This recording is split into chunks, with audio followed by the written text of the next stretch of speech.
The government is looking to grow the installed Orthodox tea capacity from 15 million kilos in 2024 to 200 million kilos by the year 2030. Agriculture and Livestock Development Cabinet Secretary Mutahi Kagwe says these efforts will be achieved through increased capacity and reach, including the restoration of markets with traditional buyers such as Iran.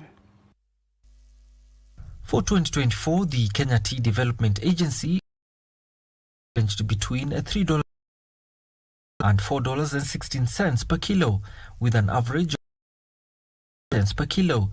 Comparing this to the current average of just $2.28 per kilo for bulk crushed tea and curl teas at the Mombasa auction. Last year, total Orthodox production was 7.51 million kilos, of which 5 million kilos were exported. This was lower than the 12.34 million kilos produced in 2020 to challenges abroad. We cannot ignore the reality. The global tea market has changed, and the marketing systems have also changed.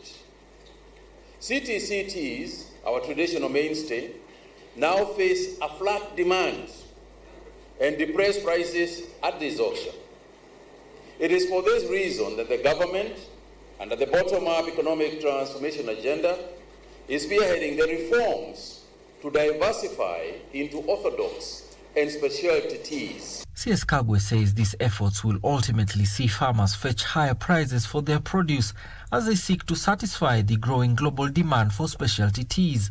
As you are aware, the Minister for Agriculture for Iran was in Kenya. We created a team, a duo team that is working, represented on my side by the PS in Agriculture and on their side by the advisors of the President and the Ministry of Agriculture. And the idea is that within 60 days, from the day we spoke, which is only about 30 days to come, we are supposed to have resolved this problem. While speaking at the launch of the Orthodox trading window at the Mombasa Tea Auction, during which 2,925 packages representative of about 92,000 kilos of Orthodox tea was showcased, it was revealed that challenges affecting the specialty tea sector needs to be solved for the country to improve returns. As a Tea Board of Kenya, we have done our part. We have licensed enough factories. We have also licensed enough tea buyers with the ministry in terms of performance conduct for this year is to make sure that what we produce match the global requirement standards. The Tea Board of Kenya has also established a tea quality assurance laboratory in Mombasa to offer real-time quality advisory, product testing and food safety certification. To increase transparency, improve farmer returns and ensure Kenya remains globally competitive, the Mombasa Tea Auction is also going online internationally.